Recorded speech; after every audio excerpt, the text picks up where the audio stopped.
What's going on, everybody? Thank you so much for tuning into the second episode of Cousins on Comics. I am finally joined with the other half of Cousins on Comics. I am your half host of COC, Nico, and I have with me... And I'm Nathan, the other half. Alright, nice. So today we're actually going to be talking about M.O.D.O.K, which is somebody I had actually never heard of, honestly. He's a supervillain in Marvel, and you actually introduced him to me a couple of months ago, and in honor of the new show that is coming out on the 21st, I believe it is, we thought we would do a video dedicated to M.O.D.O.K, one of my favorite villains now, and try to show you guys a little bit more about M.O.D.O.K, since there's not very many videos out there on him. In honor of the new show, you can kind of watch it so you know a little bit more about what you're watching about the character when you watch that show. Nathan has 5 awesome facts that you may not know about the big-headed supervillain, and I have 5 really cool moments that you probably are not aware of. So we're gonna jump right into it and get into these facts, so let's go. Nice. There's been many different versions of M.O.D.O.K throughout the years. One of those versions is MODOK. He stands for Mobile Organism Designed Only for Genocide. His first appearance was in Invincible Iron Man issue number 2, the 2008 run.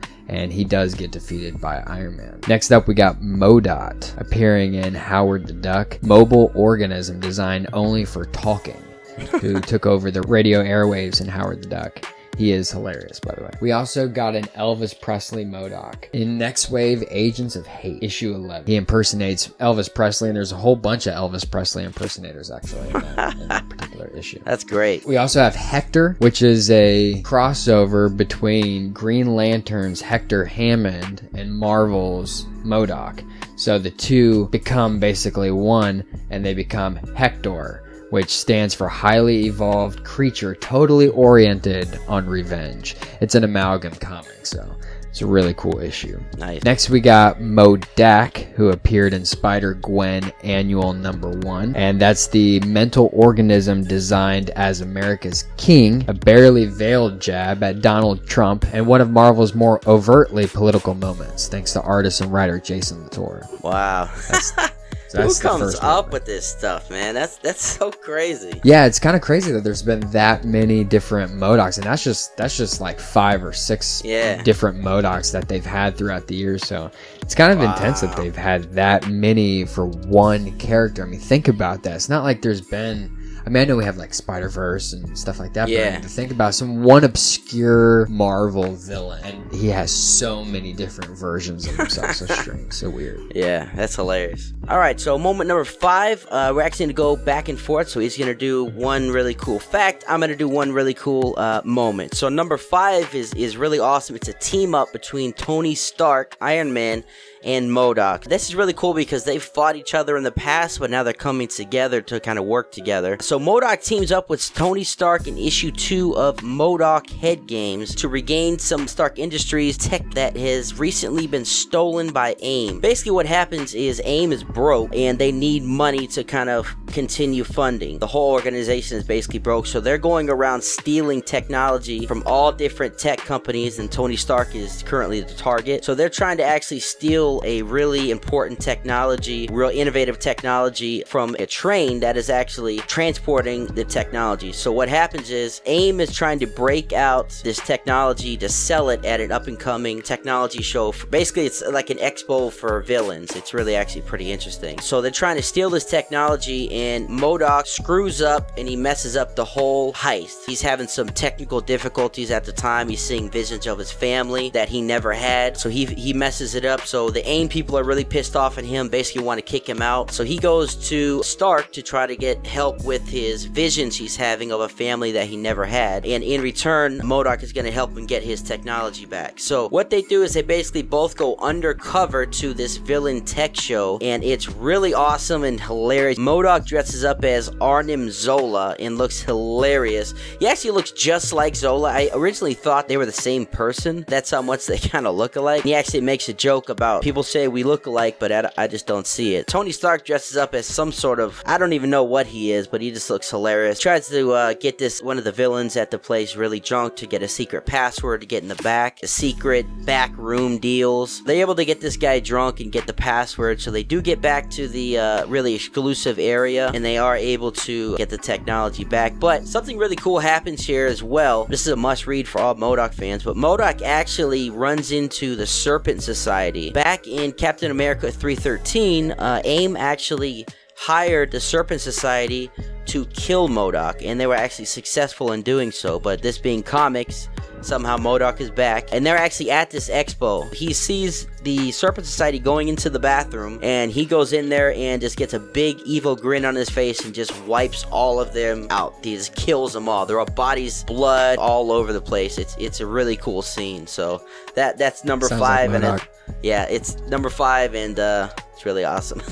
I like any time that they team up with Tony Stark. I always think it's weird. Tony Stark is just freaking hilarious. Any sort of team up like that is hilarious, especially with like M.O.D.O.K. He's like kind of a smart ass. He feels like he's more intelligent than everybody. Yeah, and then he teams right up with Tony Stark, Yeah, and he's exactly. the exact same way. Yeah. Fact number 4. M.O.D.O.K becomes a Secret Avenger. This takes place in the 2014 run of Secret Avengers, and actually takes place in issue number 8.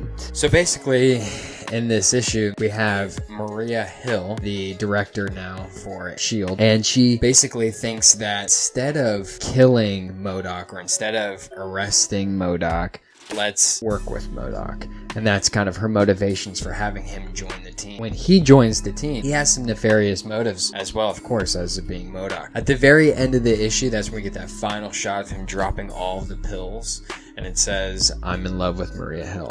This is the first time that he admits that. This is actually kind of my main fact here, is that M.O.D.O.K falls in love with many different women in the Marvel Universe. It's kind of strange how many women he goes for. I kind of feel at the end of the day, he's just trying to look for, just a lady friend, Yeah.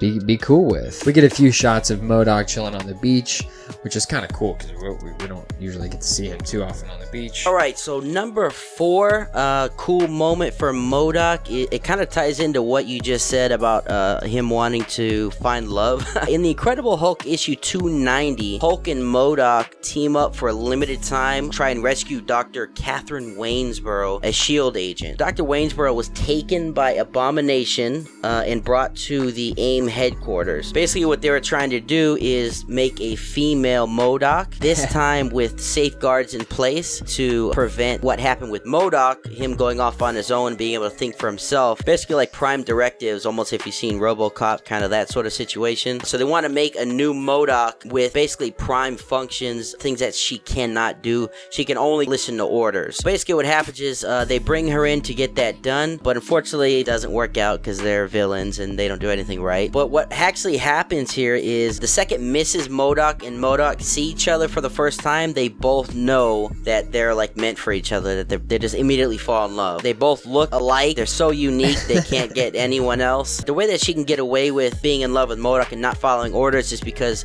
they programmed her as Dr. Catherine Waynesboro to follow orders, not Mrs. M.O.D.O.K, and she no longer identifies as the doctor. She identifies as Mrs. M.O.D.O.K. That's why she can get away with not listening. So I guess they didn't think of that. Yeah. So that was fact number 4. So it looks like M.O.D.O.K has found love, at least for now. So we'll see if that lasts. Fact number 3. M.O.D.O.K creates Intelligentsia, which is his new organization where he joins with other supervillains such as the Leader, the Wizard, Red Ghost, and the Mad Thinker. This all takes place in issue of Hulk number 21. M.O.D.O.K seems to be super known for putting teams together of either supervillain teams or, like I said earlier, of him joining the Secret Avengers and becoming an Avenger.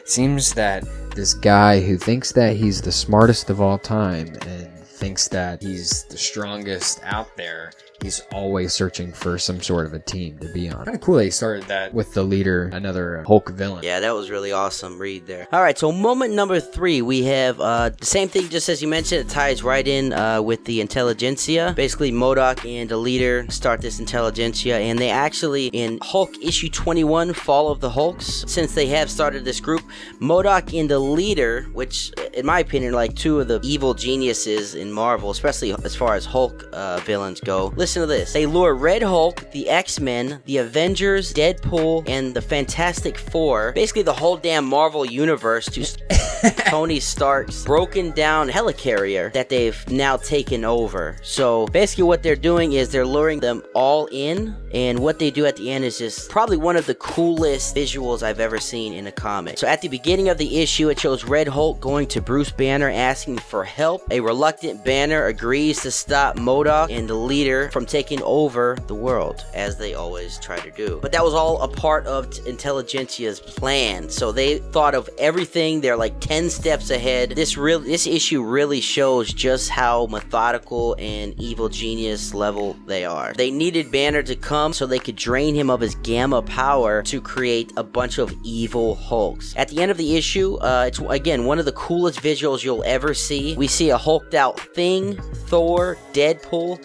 Captain America, Human Torch, Storm, Iceman, and others going after the Red Hulk, who is trying to actually save them. But now that they're all drunk on gamma radiation, turning into bad Hulks, they are raged out and they're trying to take out the Red Hulk. So I thought that was such an awesome visual. It's just incredible. Yeah, dude, that is so awesome. Those group of super intelligent villains just kicking butt. That's awesome. So that leads us to the creation of the Red Hulk, which happens in Fall of the Hulk's Gamma issue number 1. So again, the Intelligentsia, they were all part of it. So Red Hulk, actually, his first appearance is in Hulk number 1, and at the same time as all of the Hulks going. And at the time, we don't know who he is or what his deal is or anything like that. Turns out it's General Ross, Thunderbolt. He had the serum, the same gamma radiation little mixture that they used, and they were able to create the Red Hulk, which for years Banner had been trying to get rid of the Hulk, and then here they come along, they make another one. Let alone it's General Ross, Thunderbolt, the number 1 arch enemy of Hulk. Alright, so moment number 2. This is pretty cool. Kind of shows a different side to M.O.D.O.K, kind of like a humane side. We're used to seeing him only killing, just like his name states. So basically in Maestro issue number 1, which I highly recommend everyone read the Maestro series, it's amazing. Who is Maestro? Yeah, Maestro is basically the futuristic evil Hulk.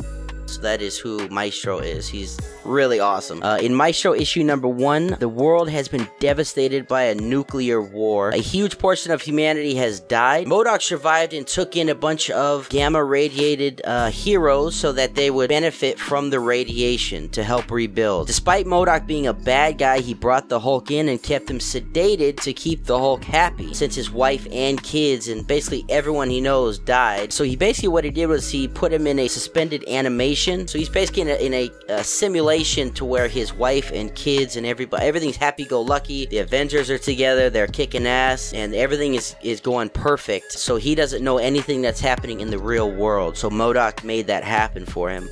In the end, however, Hulk turns evil, so M.O.D.O.K's plan didn't quite work out. He wanted to basically have Hulk help rebuild, because M.O.D.O.K is super old in this issue. He has like gray hair and wrinkly skin, as you can see here. But I'd say it's pretty impressive that M.O.D.O.K was able to take the Hulk in, keep him suspended, and develop a plan to try to rebuild civilization. So that is definitely a very cool moment. Nice. Can I just also point out that M.O.D.O.K's body has nothing to do with M.O.D.O.K himself. Even if his body is obliterated, you cannot get rid of M.O.D.O.K.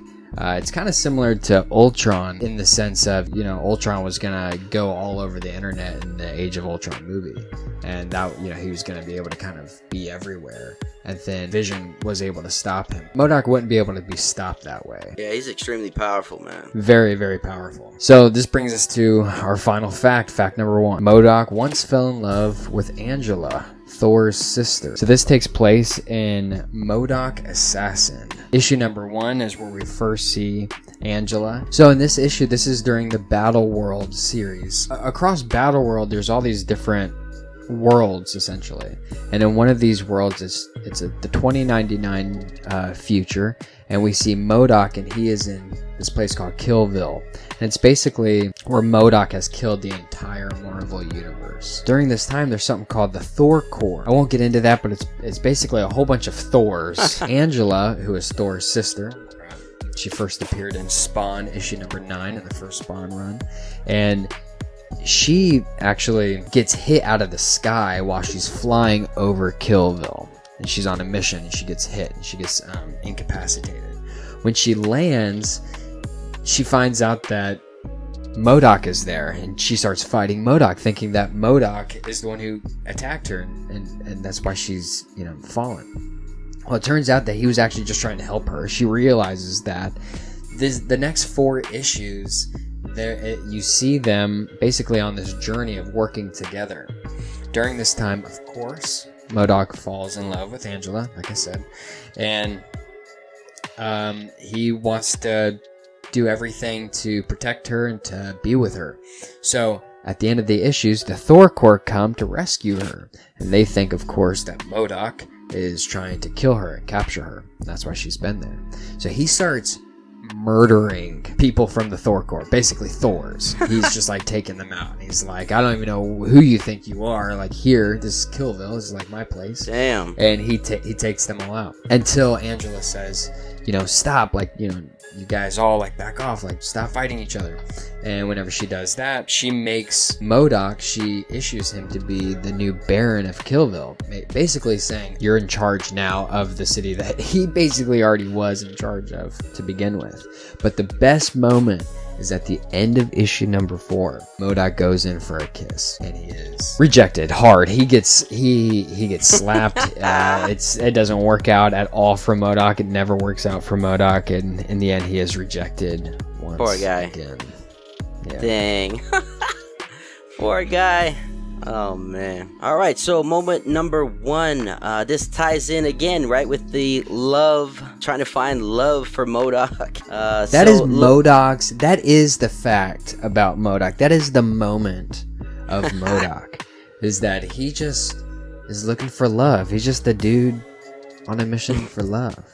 Yeah, it seems like it, man. Later in the Incredible Hulk issue 290, which we talked about earlier, M.O.D.O.K and his newfound love affair, apparently, Mrs. M.O.D.O.K, have found each other finally, but doesn't seem to be on the same page. The Hulk is basically pissed at M.O.D.O.K for stealing his girl and thinks Dr. Waynesboro should be able to decide who to be with, because he actually was crushing on her and wanted to be with her before M.O.D.O.K. That's why the Hulk was there in the first place, to try to rescue her. So M.O.D.O.K ain't having any of that.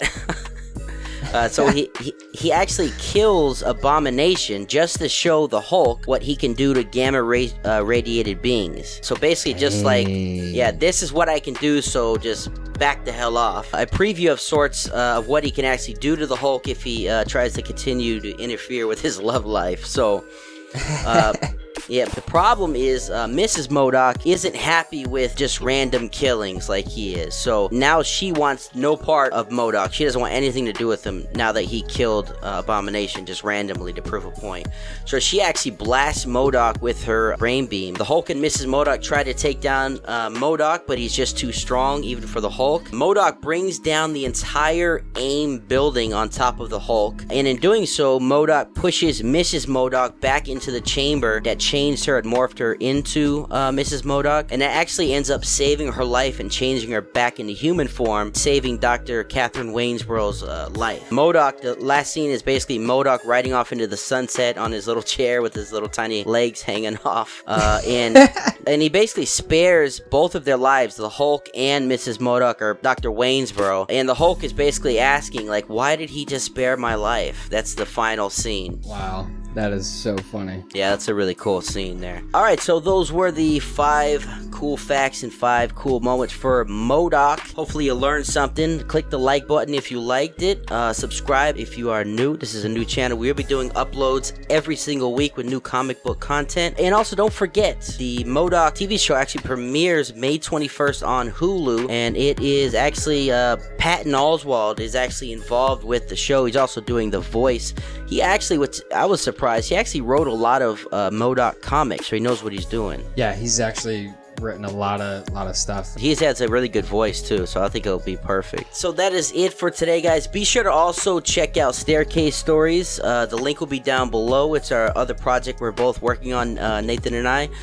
If you like podcasts or even true crime podcasts or horror podcasts, these are original horror stories, and they are 3 in 1. You have to figure out which one is true out of the 3, so it is very interesting and a lot of fun. Be sure to check that out. The link's down below, and we'll see you guys on the next one. Thank you very much. God bless. Peace.